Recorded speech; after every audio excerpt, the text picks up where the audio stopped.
हरे कृष्णा। नमस्कार दोस्तों, आप समस्त श्रोतागण का आपके YouTube चैनल जीवन अमृत पर हार्दिक अभिनंदन है। आज के वीडियो में आप रसपान करेंगे ज्येष्ठ महात्म कथा का 11वां और 12वां अध्याय। इसके पहले की कथा का श्रवण करने के लिए आप सबका बहुत बहुत धन्यवाद। आप अगर मेरी चैनल पर पहली बार आए हैं तो आप सबका बहुत स्वागत है। वीडियो अगर पसंद आए तो आप पीछे की कथा अवश्य सुनें और कथा को हमेशा संपूर्ण सुनें ताकि इससे आपको कोई लाभ मिल सके। और आपका अगर कोई सुझाव हो या कोई विशेष कथा आप सुनना चाहते हो तो आप उसे मुझे कमेंट बॉक्स में ज़रूर पिन करें। आप सभी से अनुरोध है कि कथा का रसपान करने के बाद दिल से कमेंट बॉक्स में हरे कृष्ण अवश्य लिखें। ज्येष्ठ महात्म कथा के 11वें अध्याय में गंगा महात्म का वर्णन किया गया है। ऋषि लोग कहने लगे कि हे स्कंद जी, सभी योग पापों का नाश करने वाले हैं और पुण्य को देने वाले हैं, तो फिर ज्येष्ठ मास को कैसे श्रेष्ठ कहा गया है, वो विधि पूर्वक मुझसे कहिए। स्कंद जी कहने लगे, हे ऋषियों, ज्येष्ठ मास शुक्ल पक्ष की हस्त नक्षत्र से युक्त 10वीं तिथि के दिन लोग प्रसिद्ध गंगा जी स्वर्ग से अवतरित हुई थीं। राजा भगीरथ घोर तप करके पापनाशिनी गंगा जी को लाए, इसलिए ज्येष्ठ मास सब में श्रेष्ठ है और शेष योग ज्येष्ठ मास के सहचर अनुचर हैं। ऋषि लोग कहने लगे, हे स्कंद जी, भगीरथ जी के इस कारण घोर तप करके गंगा जी को यहाँ पर लाए तथा पृथ्वी पर पहले कहाँ स्थित हुई। स्कंद जी कहने लगे, जब समस्त ब्रह्मांड का निर्माण करने के लिए विष्णु भगवान के नाभि कमल में ब्रह्मा जी प्रकट हुए, उस समय ब्रह्मा जी एक हाथ में कमंडल और अन्य हाथों में वेदों को धारण किए हुए थे। तीनों लोगों को पाप रहित करने के लिए और वहाँ का जो पवित्र जल था वहीं पवित्र करने वाली विश्व जननी गंगा कही जाती है।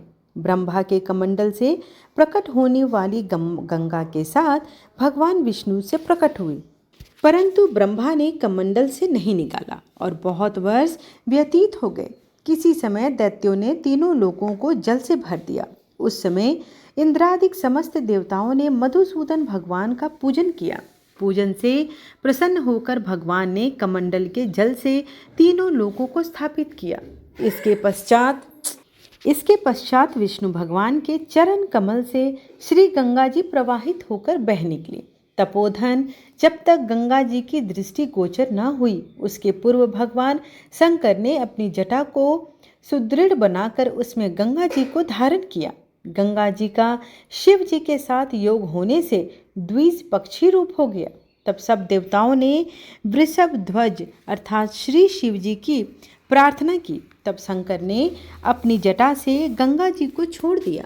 उस समय प्रवाह रूप से जब गंगा जी गरजती हुई आकाश को चली, तब उसका स्वरधनी स्वर गंगा और स्वर्गवाहिनी नाम पड़ा। उस समय राजा भगीरथ ने घोर तप करके अपने पितरों की मुक्ति की। गंगा जी को पृथ्वी पर ले आए। वहाँ पर शेष आदि की स्तुति करने पर गंगा जी पाताल गुफा को चली गई। उस पाताल से राजा भगीरथ द्वारा लाई गई, इसलिए गंगा जी का भागीरथी नाम पड़ा। जब राजा जिह्नु ने गंगा जी का पान कर लिया और उसको दक्षिण कान से निकाल दिया, तब उसका जग तीतल में पुरुषा जानवी नाम पड़ा।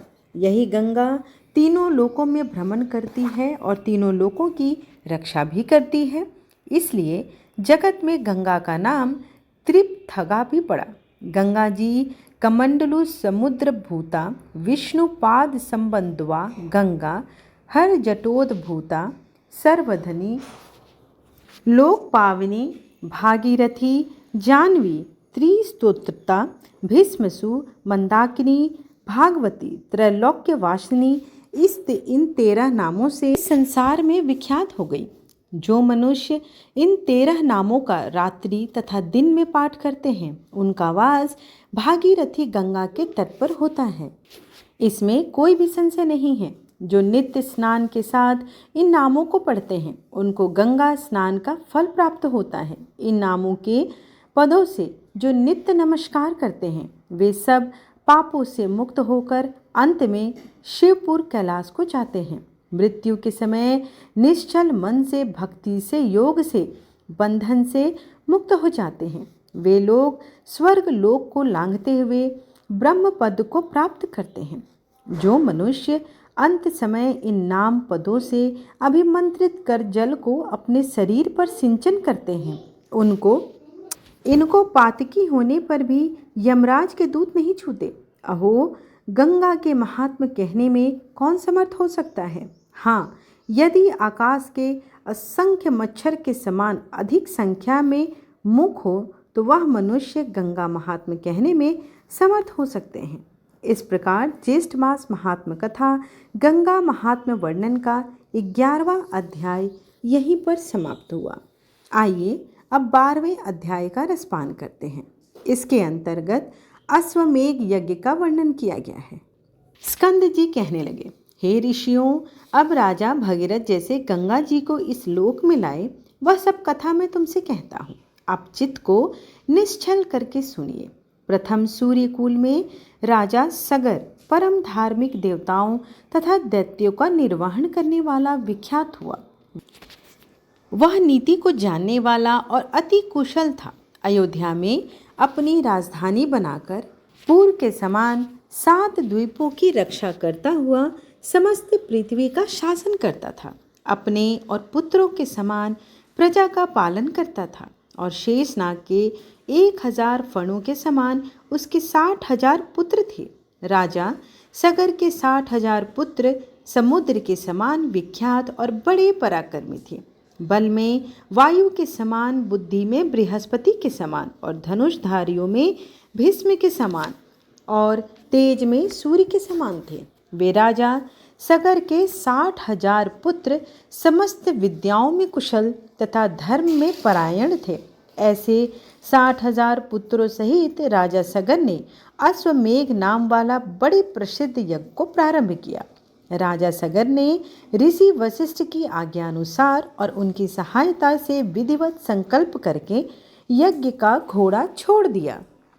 अनेक सेनाओं से सुशोभित सेनाचरों तथा वीर पुत्रों सहित यज्ञ का घोड़ा, जिसकी रक्षा के लिए राजा सगर के 60,000 पुत्र चल पड़े थे, अपने इच्छापूर्वक एक देश से दूसरे देश को जाता हुआ थकावट से युक्त वह श्रेष्ठ घोड़ा जिन जिन विख्यात राजाओं से पकड़ा गया, उन सब राजाओं को अपने बल से जीतकर और अपने शरणागत होने पर छोड़ दिया। इस प्रकार इस भूमंडल के समस्त राजाओं से कर लेके छोड़ दिया गया और उन राजाओं से कर में गधे, ऊंट, घोड़े, हाथी और गधे आदि सब सामान एकत्रित करके अयोध्या लाया गया। इसके पश्चात यज्ञ की समाप्ति पर विधिवत ऋत्विजनों को दक्षिणा दी और 10 दिशाओं से लाया गया सब द्रव्य वस्तु तथा अपने राष्ट्र का भी बहुत सा धन कामना रहित होकर ब्राह्मणों को दान में दे दिया। इस तरह इन राजाओं ने 99 यज्ञ किए। इतने यज्ञ होने पर और जब 100वें में एक यज्ञ बाकी रह गया तो स्वर्ग के राजा इंद्र चकित हो गए और घबरा कर सोचने लगे कि अब मैं क्या करूं और कहाँ जाऊं, मेरी रक्षा कौन करेगा। राजा सगर के 100 यज्ञ पूर्ण होने पर वह अवश्य मेरा इंद्रासन छीन लेगा। ऐसा विचार कर युद्ध के लिए तत्पर हो गया और समस्त देवसेना लेकर पृथ्वी पर आ गए। सगर पुत्रों ने भी सहसा इंद्र को आए हुए देखकर यह निश्चय करके कि देवताओं का राजा इंद्र यज्ञ का घोड़ा हर के ले जाने के लिए आया है, 60,000 राजा सगर के पुत्र इंद्र के पास गए और नमस्कार करके बड़े आदर और शांति के साथ वचन बोले कि हे स्वामीन, हे सचिपति, यहाँ आपका आना कैसे हुआ। सगर पुत्रों के ऐसे वचन सुनकर इंद्र, जिनका होठ क्रोध के मारे काँप रहा था, बोले कि तुम मेरा यह सब राज्य और इंद्र पद सब कुछ हरण करने के लिए तैयार हो रहे हो और अब बच्चों के समान श्रेष्ठ और मधुर वचन बोल रहे हो, जैसे तुमको कुछ पता ही ना हो।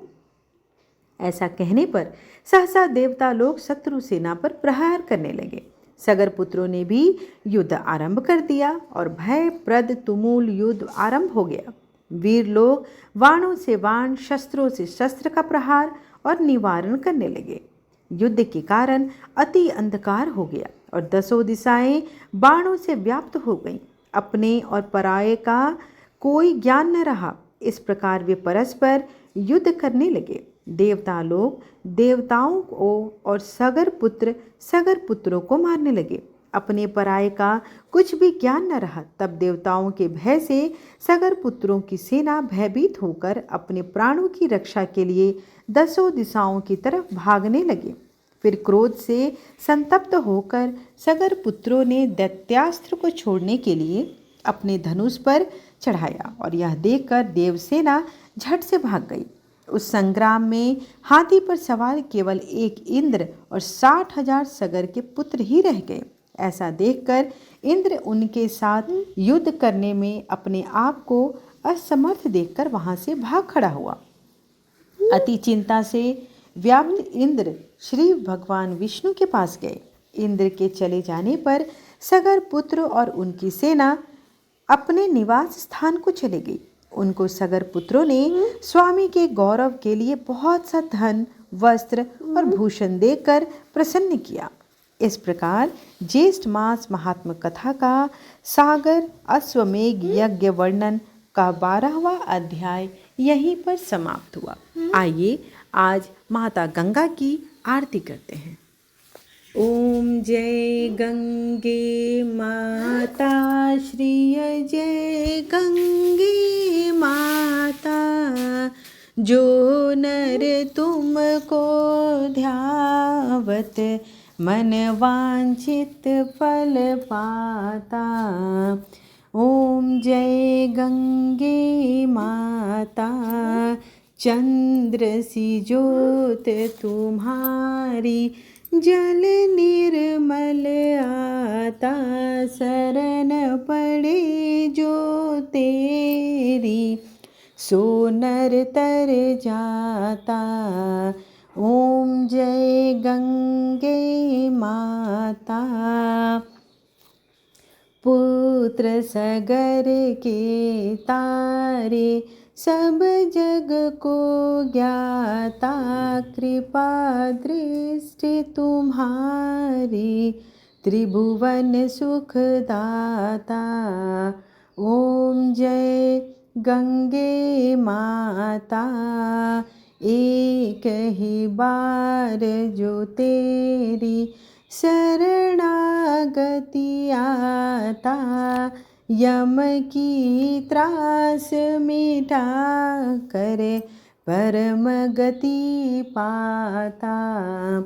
ओम जय गंगे माता, आरती मातु तुम्हारी, जो जन नित्य गाता, दास वही सहज में मुक्ति को पाता।